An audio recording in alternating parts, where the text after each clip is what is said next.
Godspeed to the city streets. We began to feel the fire. We rise like tall buildings as the chemicals they take us higher. The night's young and it's just begun as she puts her hand in mine. Hi everyone, welcome back to my channel. कसे आहात तुम्ही सगळे? अपेक्षा करते तुम्ही सगळे खूप जास्त मजेत असणार. आणि मी आज इथे सकाळी सकाळी ब्रेकफास्टसाठी आणि पियाच्या टिफिनसाठी इंटरेस्टिंग अशी एक रेसिपी बनवत आहे. आणि काल रात्री आम्ही बनवले होते आप्पे, इडली. तर त्याचं बॅटर जे होतं ते थोडं उरलं होतं आणि प्रत्येकाच्या घरात हे थोडं तरी उरतच असतं.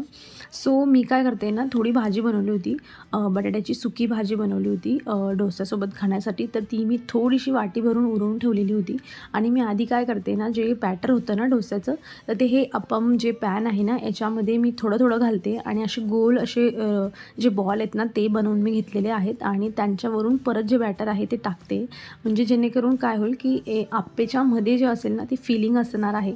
आणि मुलांना असं काहीतरी नवीन दिलं ना टिफिनमध्ये तर त्यांनाही खायला इंटरेस्ट येतो. म्हणजे स्कूलमध्ये जाऊन फक्त स्टडी करा, या व्यतिरिक्त डब्बा खोलल्यावर काहीतरी छान खायला मिळणार आहे याची जर प्रत्येक दिवशी त्यांना जर माहीत असलं की आज काहीतरी इंटरेस्टिंग असणार आहे टिफिनमध्ये, तर त्यांना स्कूलमध्ये जायला अथवा पूर्ण टिफिन संपवायला जे इच्छा असते ना ती त्यांची जास्त होत असते. आणि घरी कधीही उरून टिफिन येत नाही, पूर्ण संपूर्णच येत असतो. We're gonna be two hearts running wild. दोन्हीही बाजूंनी मी छान असं झाकण ठेवून मस्त त्यांना वाफवून घेतलेलं आहे. क्रिस्पी असे खूप छान झालेले आहेत. आणि हे बॅटर मी घरीच बनवलेलं होतं. नेक्स्ट टाईम कधी मी बनवेल ना तेव्हा तुमच्यासोबत नक्की शेअर करेल की कशा पद्धतीने तुम्ही तांदूळ अथवा डाळ वगैरे कसं भिजवायचं म्हणून. आणि इथे तुम्ही बघू शकता मधून कट मारल्यावर मी तिला अशी कट करूनच देईल जेणेकरून तिला डायरेक्ट खाता येईल. आणि मध्ये मस्त भाजी असणार आहे आणि बटाट्याची भाजी तर तिची फेवरेट आहेच. आणि सोबत संत्री होती माझ्याकडे, सो मी तिला संत्रीही देत आहे. थोडे ग्रेप्स होते, ग्रेप्सही देते.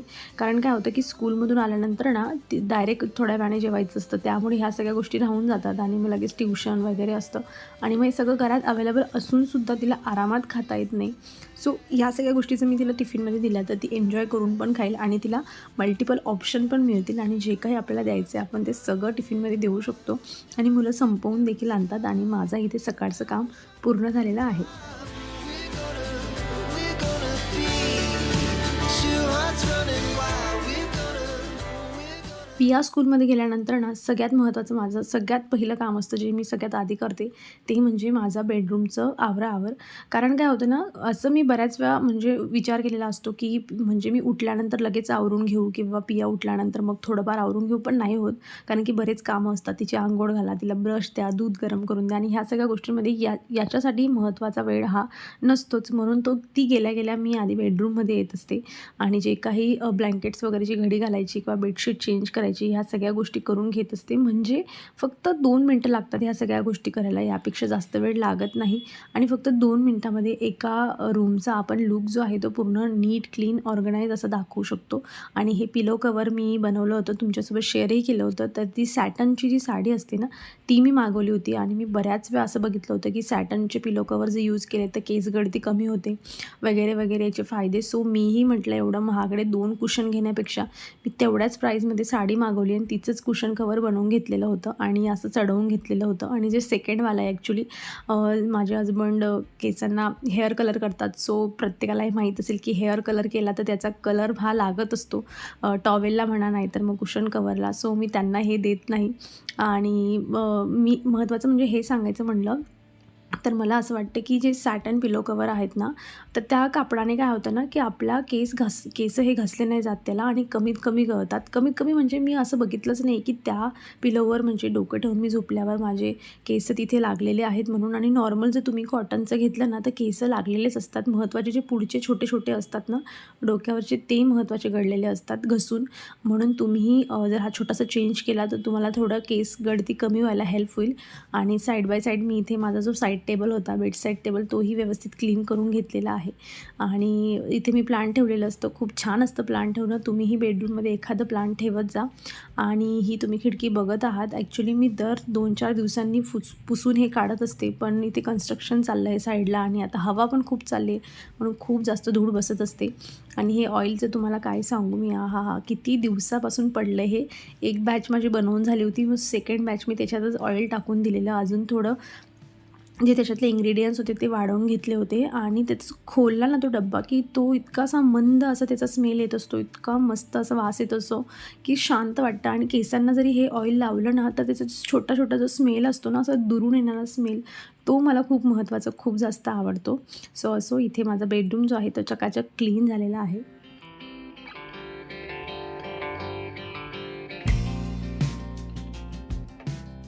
घरातलं एक काम संपलं नाही की दुसरं काम येत असतं. असं वाटतं की आज कामं जरा कमी आहेत, पण नाही, कामांची लिस्ट खूप मोठी असते, जी घरातल्या लोकांना कधीही दिसत नाही. या गोष्टीवर आपण बऱ्याच वेळा चर्चा करतच असतो की माझे कामं घरातल्यांना दिसत नाही. बस मोबाईल पकडला की तेवढंच फक्त दिसतो की मोबाईल धरल्यावर रिकामी आहे म्हणून. असो, तर इथे मला तूप बनवायचं होतं आणि माझ्याकडे थोडा वेळ आता होता. तो मी जी मलाई होती ती थोड्या वेळपूर्वी बाहेर काढून ठेवली होती आणि एकाच पातेलीत मी सगळी मलाई जी होती ती ओतून घेतलेली होती. थोडंसं अगदी 10 सेकंड त्याला मिक्स करून घेतलं आणि झाकून ठेवलं होतं.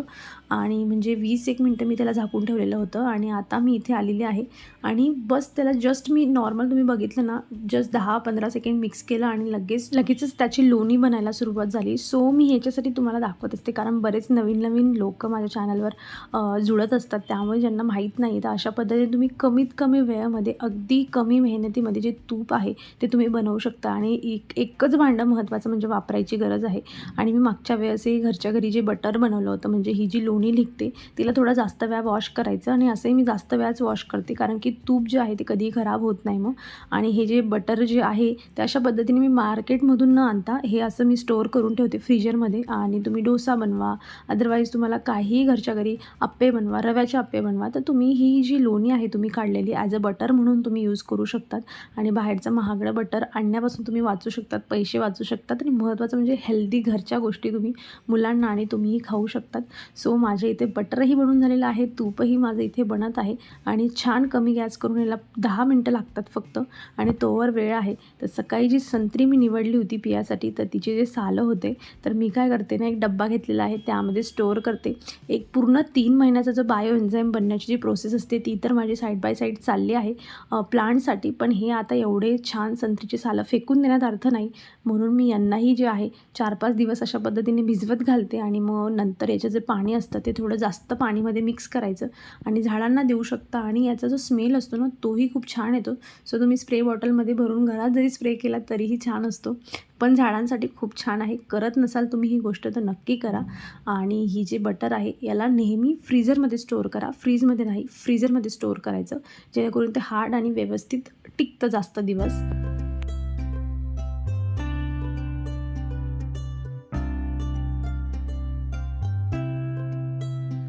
आणि एक काम करता करता माझे इथे बरेचसे छोटे मोठे कामं होते, ते आवरून झालेले आहेत. यानंतर बनवायचा आहे मला स्वयंपाक थोडा बनवून झाला की पियाला आणायचं आहे, जेवायचं आहे आणि ही गोष्ट चालूच राहणार आहे.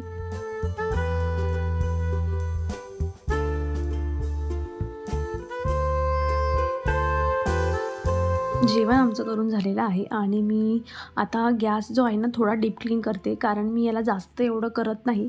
आणि म्हणजे करायची गरज नाही पडत याच्यासाठी, कारण मी काय होतं ना, मी रात्रीही व्यवस्थित क्लीन करून सगळं ठेवत असते. पण बऱ्याच वेळा काय होतं ना, की आपण नॉर्मल घसून काढतो आणि हळूहळू तिथे गोष्टी जमत जातात. आणि मग नाही तर मग 15 दिवसातून तरी माझ्याकडे हा असा ब्रश आहे आणि त्याचे ब्रिसल जे आहेत ना ते खूप जास्त स्ट्रॉंग आहेत, त्यामुळे जी कडक गोष्ट असते ना ती व्यवस्थित ते घसून काढून देतं, जे आपलं घिसणीने, नॉर्मल घिसणीने होत नाही.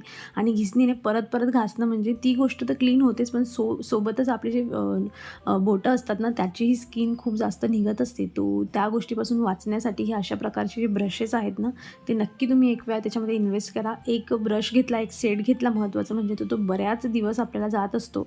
आणि इथे माझा जो गॅस आहे तो व्यवस्थित असा क्लीन झालेला आहे. आणि अशा गोष्टी एकदा क्लीन करून ठेवल्या की मग आपल्याला जवळजवळ 15 दिवस टेन्शन नसतो, तोवर तरी जोवर आपल्या गॅसवर काही जास्त गोष्ट सांडत नाही. आणि जेवढं दिसतंय आजूबाजू उचलून वगैरे तेवढं जास्तीत जास्त मी क्लीन करण्याचा प्रयत्न करते. आणि जे वरचे जे बर्नर असतात ना, तर हे आहेत तांब्याचे, तर मग यांना कितीही घासून काढा, तांबे हे शेवटी पितांबरीनेच निघतं. तर मीही इथे ती पितांबरीने जे आहे याला घासून घेणार आहे. महत्त्वाचं म्हणजे मी जेव्हाही पितांबरी यूज करते ना, हातात ग्लोव्ज घालत असते प्लास्टिकचे, पण माझ्याकडे आता सध्या नाही आहेत आणि म्हटलं चला 2 मिनिटात पटापटा घासून घेऊया. पण तुम्ही कितीही घाई करा, पितांबरी ही नखांमध्ये गेली की नखांना काळं करतेच आणि बोटं आपले काळे दिसायला लागतात. असो, जरी काळे हात झालेले असले पण माझा गॅस जो आहे तो खूप जास्त चमकत आहे इथे. आणि माझं किचनचं काम आहे ते बऱ्यापैकी संपलेलं आहे. आणि जो मिक्सर मी यूज केलेला होता, मी जनरली काय करते ना, जेव्हा मिक्सरवर काही सांडलं गेलं तर तेव्हाच त्याला क्लीन करायचं. अदरवाईज मग 8-10 दिवसातून एक रुटीन बनवायची की आणि तेव्हा व्यवस्थित त्याला क्लीन करून घ्यायचं. सो 8-10 दिवसानंतरचा तो दिवस आज उजाडलेला होता आणि मिक्सरही माझं इथे क्लीन करून झालेला आहे. म्हणजे काय होतं ना, की व्यवस्थित दिसतं. आपल्याला असं वाटतं की काही पडत नाही याच्यावर, पण हळूहळू करून गोष्टी ज्या असतात त्या पायला होत असतात आणि अचानक खूप जास्त खराब दिसायला लागतं. सो ही वेळ यायला नको, म्हणून जेव्हा वेळ मिळाला तेव्हा गोष्टी क्लीन करायला लागा. म्हणजे तुमचं किचन हे क्लीनही राहील, किडेही होणार नाहीत किचनमध्ये आणि व्यवस्थित ऑर्गनाइज दिसेल. आणि इथे माझा किचन पूर्णपणे क्लीन झालेला आहे. माझ्या घरात तुम्ही किचनमध्ये जा, बेडरूममध्ये जा आणि कुठेही जा, माझ्याकडे 1-1, 2-2 प्लांट सगळ्याकडे मी ठेवून दिलेले आहेत आणि मला यांची काळजी घेताना अजिबात कंटाळा येत नाही. मी जेव्हा वेळ मिळाला तेव्हा त्यांचं पाणी देखील चेंज करत असते, त्यांना वॉश देखील करत असते आणि तुमच्यासोबत शेअर देखील करत असते. सो हे माझ्यासाठी, मी जेवढी दमलेली असते ना, माझा थकवा काढण्याचं काम करत असतात आणि मी हे माझं काम खूप जास्त एन्जॉय करते. बऱ्याच वेळा आपण जेव्हा क्लिनिंगचे व्हिडिओ बघतो ना, तेव्हा बऱ्याच जण आपल्याला दाखवत असतात की एवढे टॉवेल आहेत माझ्याकडे, वेगळ्या टॉवेल याच्यासाठी, माझ्याकडे वेगळा टॉवेल याच्यासाठी. सो माझ्याकडेही सगळ्या गोष्टींसाठी वेगवेगळे कापड आहेत. मी टॉवेल्समध्ये इन्व्हेस्ट करायला माझ्याकडे अजून एवढे पैसे नाहीत की मी वेगवेगळे टॉवेल घेईल. मी माझे जुने शर्ट्स, पॅन्ट जे काय होते व्यवस्थित छान स्वच्छ असे धुवून काढलेले आहेत. त्यांचा व्यवस्थित अशा पद्धतीने कट केलेला आहे. जे छोटे छोटे जे पार्ट्स उरतात ना, त्यांनाही फेकून देऊ नका. ते छोटे छोटे पार्ट्स ना, एखादी गोष्ट म्हणजे ग्रीसी गोष्ट, जिथे ऑइल खूप जास्त लागलेलं आहे किंवा एखादा तुमचा गॅस खूप जास्त खराब झालेला आहे, तर त्यावेळेला एक छोटा कापड काढायचा, त्याच्याने पूर्ण गॅस क्लीन करायचा आणि तो छोटा कापड डायरेक्ट टाकून द्यायचा. जेणेकरून काय होतं की तो कापड वॉश करण्याची आपल्याला मेहनत वाचते आणि चांगले महागडे जर तुम्ही टॉवेल्स आणले तर त्यांना तुम्हाला धुण्याचं जे एफर्ट्स आहे ते या कापडांना तुम्हाला द्यावं लागणार नाही. आणि तुमचे जे कपडे आहेत जे तुमच्याकडे पडलेले, तेही तुमचे रियूज होतील. आणि सगळ्या गोष्टींसाठी महत्त्वाचं म्हणजे कधी काच पुसायचा आहे तर आपल्याकडे त्यावेळेला जो असतो ना, कापडच सापडत नाही आपल्याला. कापड असतात पण सगळे खराब झालेले असतात. तर असं तुमच्याकडे सेट जर तुम्ही बनवून ठेवला एक वेळा बसून, तर तुम्हाला प्रत्येक गोष्टीसाठी, वेगवेगळ्या गोष्टींसाठी कापड जे आहेत ते घरात मिळून जातील. आजचा व्हिडिओ मी इथे संपत आहे. अपेक्षा करते तुम्हाला हा व्हिडिओ आवडला असेल. माझ्या छोट्या छोट्या गोष्टी तुम्ही नोटीस करून तुमच्याही ज्या लाईफमध्ये तुम्ही इम्प्लिमेंट करणार आहात. आणि हा व्हिडिओ आवडला असेल तर याला लाईक करा. चॅनलवर नवीन असाल तर प्लीज चॅनलला सबस्क्राईब करा.